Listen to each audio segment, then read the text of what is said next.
Thank you for tuning in to the top news station on Channel 4. Today on American News, we will be discussing the Cold War. Our reporters will give you an on-the-scene report of significant events on the Cold War. But before we get started, here's a word from one of our sponsors. Strolling around town and seeing a nuclear bomb, or even heard it? Probably not, because you'd be vaporized in an instant. However, if this occurs, follow these steps given by the U.S. government. First, if you can, get to a secure building and cover. This isn't secure enough, so don't follow my rules. However, if you're in the open, get down and cover. This is called duck and cover. However, these rules only need to cross borders in the event of nuclear explosion. This ad is paid for by the U.S. government. Welcome back to American News on Channel 4. Here's Jay with some important information on the Cold War. The Cold War, dated from 1947 to 1991, was a period of political and military tension between the Soviet Union and the United States. Both the United States and the Soviet Union developed into superpowers with profound economic and political differences after World War II. The name Cold War was created because it was a psychological war with no real military action. Both sides were in an arms race to build nuclear weapons. The two superpowers threatened each other with assured destruction. The periods of highest tension between the Soviet Union and the United States were the Korean War, Suez Crisis, the Cuban Missile Crisis, the Vietnam War, and the Soviet War with Afghanistan. Many of these regions we will cover later in the broadcast, though. Towards the end of the Cold War, Ronald Reagan, our 40th president, increased diplomatic, military, and economic pressures on the Soviet Union.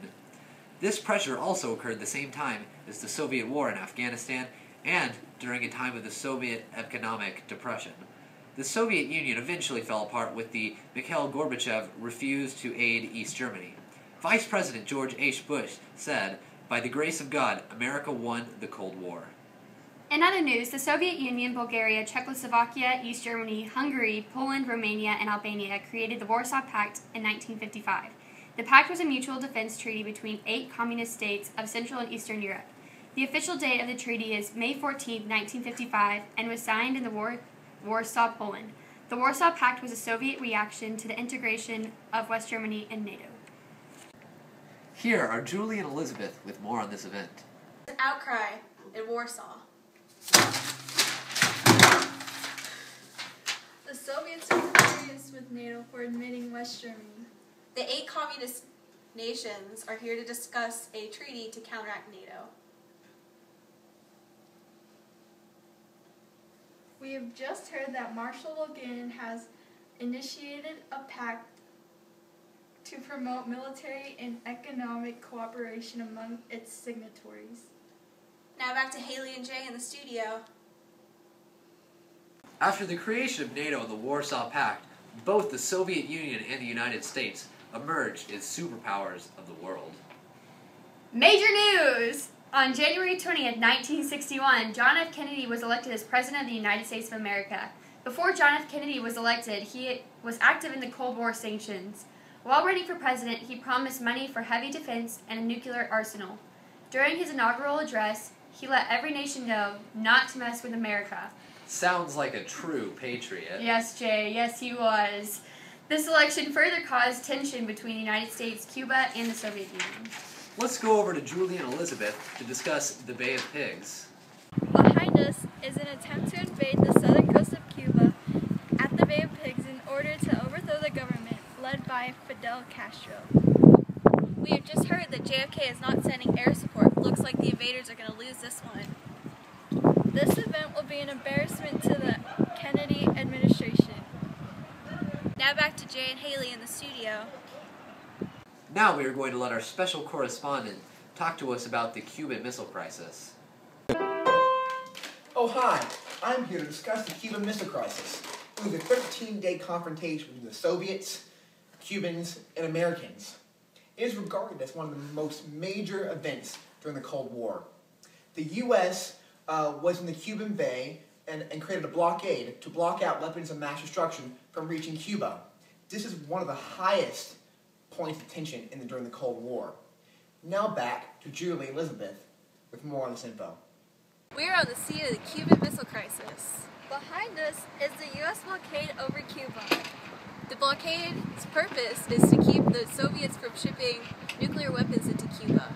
There sure is a lot of tension out here. In other news, both the Soviets and the United States were also in a space race. Both nations wanted to demonstrate their power and be the first in space. The Soviets, however, were the first to reach space with Sputnik 1, but the U.S. was the first to reach the moon. I think we all know that story. True dat.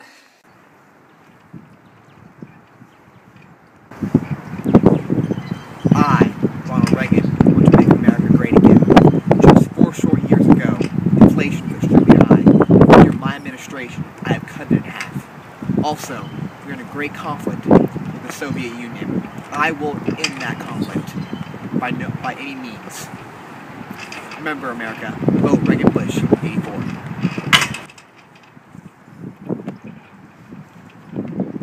Welcome back. Haley, what is going on in the world of sports right now?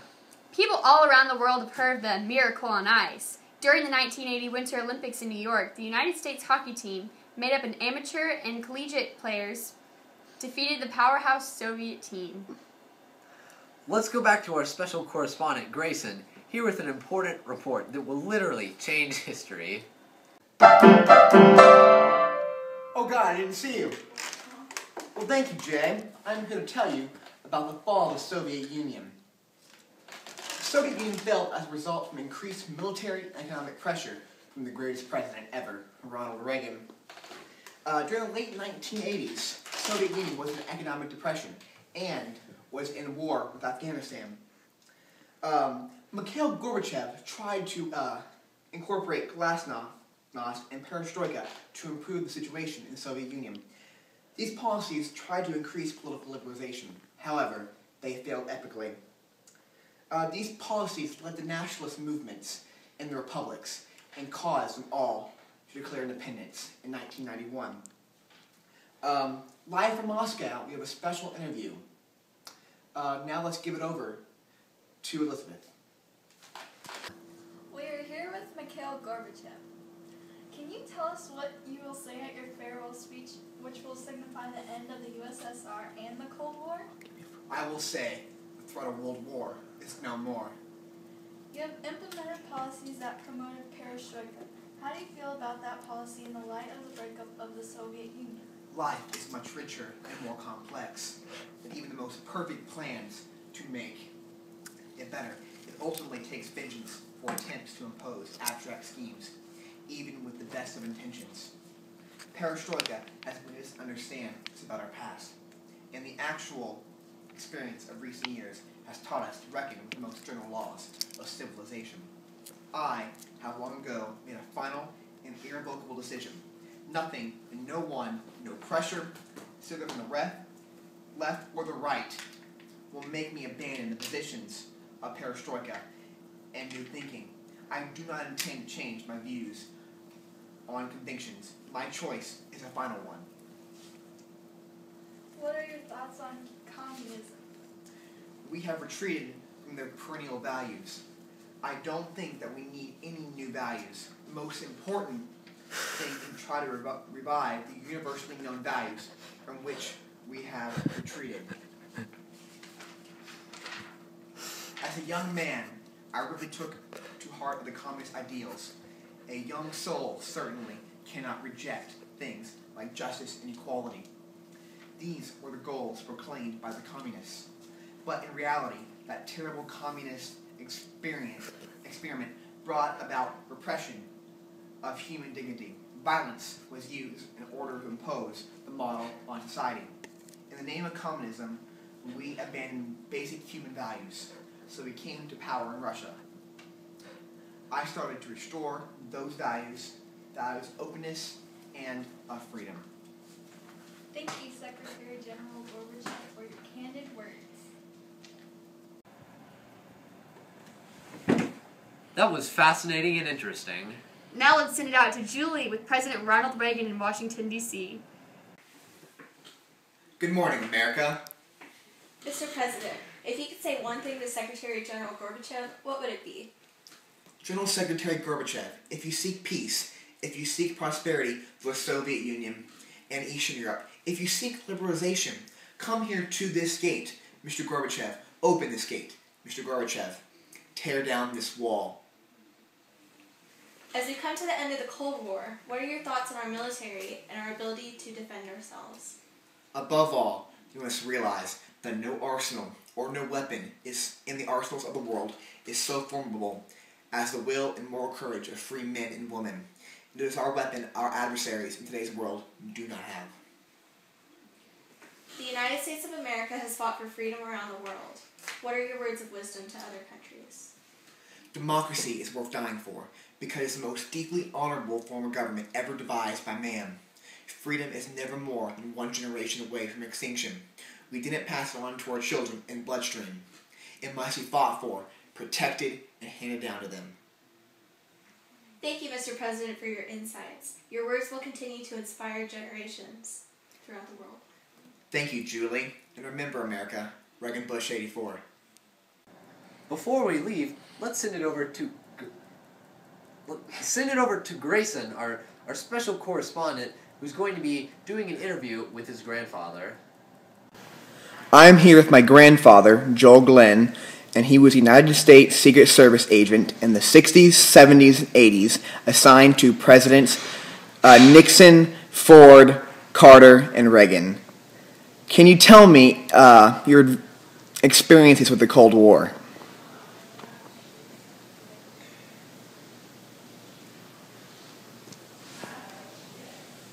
During the late 1960s, the United States was heavily involved in a war in Southeast Asia, in Vietnam. It was a war that still is difficult to fully understand and explain. It is definitely, in the eyes of some historians, a link to the Cold War through the Soviet Union's quiet participation in supporting the North Vietnamese, along with the People's Republic of China supporting the North Vietnamese. We lost many young men in that war, and President Richard Nixon was trying to create an end to the war in the early 1970s, and in doing that, he and his National Security Advisor, who also became the Secretary of State, Henry Kissinger, were doing many things to try to extricate the United States from Vietnam, and at the same time make the Soviet Union understand that the United States was not willing to allow the Soviet Union to dominate areas that were of interest to the United States, strategically and economically. My role at that time, I was a young man, and it was strictly that of protecting the President of the United States, and I traveled with him extensively in the Far East, China. One particular trip I remember to the Soviet Union, where he met with Leonid Brezhnev, who was the premier of the Soviet Union at that time, and President Nixon and he met and discussed issues that involved nuclear weapons.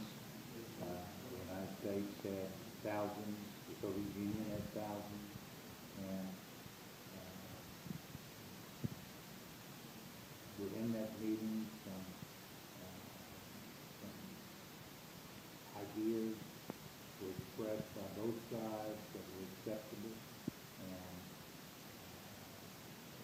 probably helped to ease relations somewhat between the nations because of Nixon and Brezhnev's personal relationship.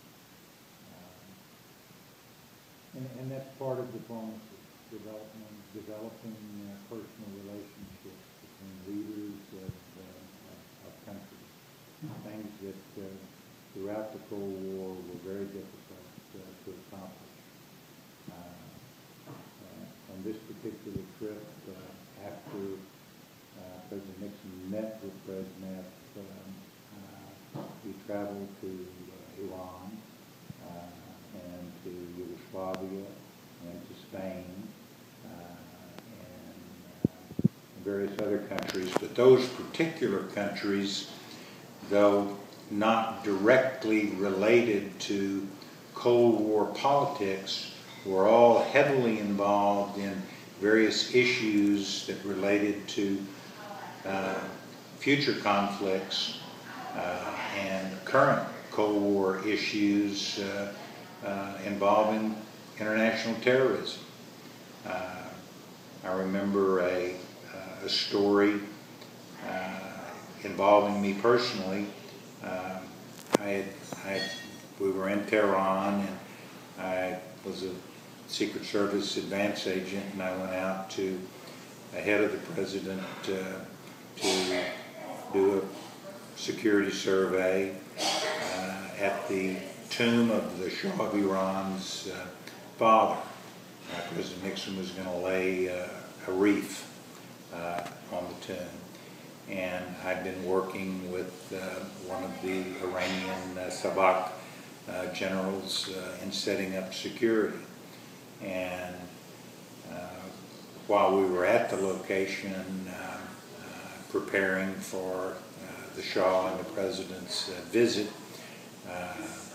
one of the first, I think, signals that there were issues involving the United States and a terrorist organization within Iran occurred. A bomb went off, knocked the general and myself onto the sidewalk, and luckily it was a percussion type bomb and had been placed on a fence near the tomb, and no one was hurt. It did create a situation where several security teams, both American and Iranian, had to work together to secure the area so the president and the Shah of Iran could come and do their ceremonial duties in terms of laying a wreath. The bomb was a signal, and it was a quiet signal that all was not well between the United States and Iran. And sure enough, over the next 6 years, further developments eventually led in Iran to the embassy situation, in which our embassy was captured and people were held hostage for 400 and some odd days and not released until President Reagan came to office. In trying to tell a whole period of history, it's difficult. We went on to Spain on that trip, and the president was discussing the plight of the Basque terrorists in the northern part of Spain, and they were vicious in terms of what they were trying to do. Again, not directly part of the Cold War, but a learning ground for how terrorists operate today, there and in Northern Ireland. We made a stop going back in Dublin, and discussions were had with between the president and the folks in the Republic of Ireland, and it involved terrorism in Northern Ireland at a very early time in our history. And today, a lot of those seeds of terrorism, which were planted in the early 1970s, exploded into the Islamic world and are used and have been used used since the early 90s against the United States and its various interests around the world.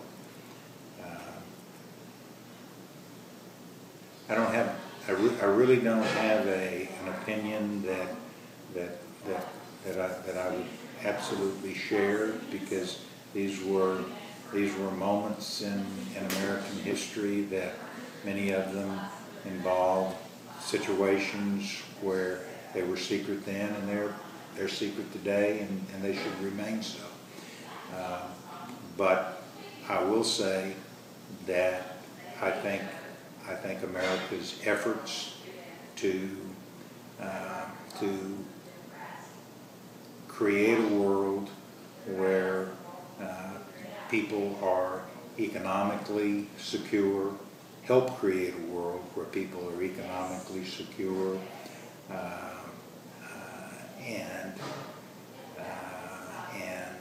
vital American interests, because we are such a small world now because of advanced communications, that our interests are still being served. Many different political opinions upon how the world gets to that goal, but the United States' role in that through the Cold War and through the current wars in Iraq and Afghanistan, and their implication of the theatrics of what a quote-unquote Cold War is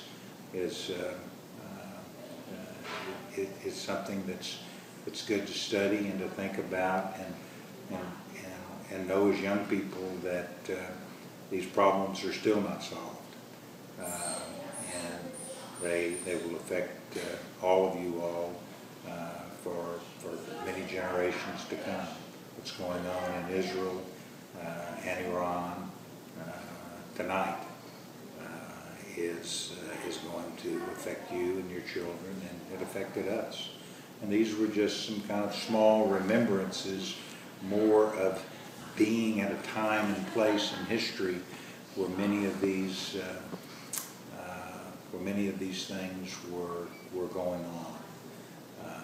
I think the policies of President Nixon, the policies of President Reagan led to an end to the Cold War with the Soviet Union, and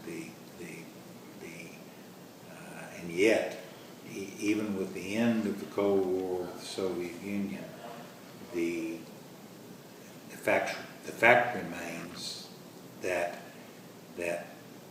thousands of nuclear weapons are still out there. That's what the Cold War was really about. They're still there. They're still controlled for the most part by what is now Russia and some satellite states in that area, Georgia, Belarus, et cetera, that were originally part of the Soviet Union. And so, yeah, with the Soviet Union, the Cold War has ended. But the reality is that all of the reasons surrounding the Cold War are still very valid and still involved. Thank you. Thank you for watching American News. Gosh, finally. Life of a news reporter, right? Jay, there's still one more line. Good night, America.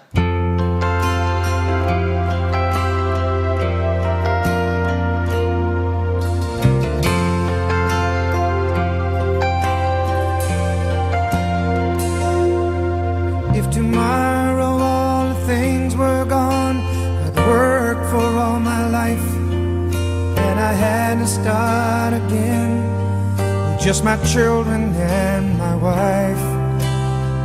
Thank my lucky stars to be living here today, 'cause the flag still stands for freedom, and they can't take that away. And I'm proud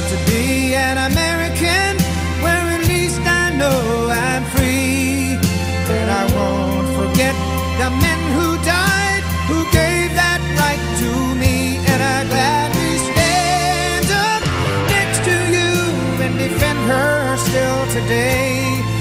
'Cause there ain't no doubt I love this land. God bless the USA.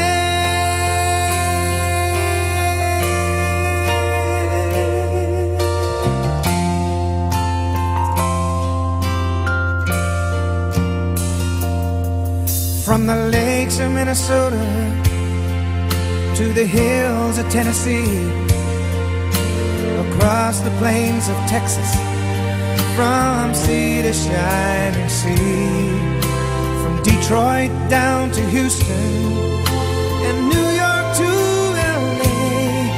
Well, there's pride in every American heart, and it's time we stand and say that I'm proud to be an American, where at least I know I'm free. And I won't forget the men who died, who gave that right to me, and I gladly stand up next to you and defend her still today. 'Cause there ain't no doubt I love this land. God bless the USA.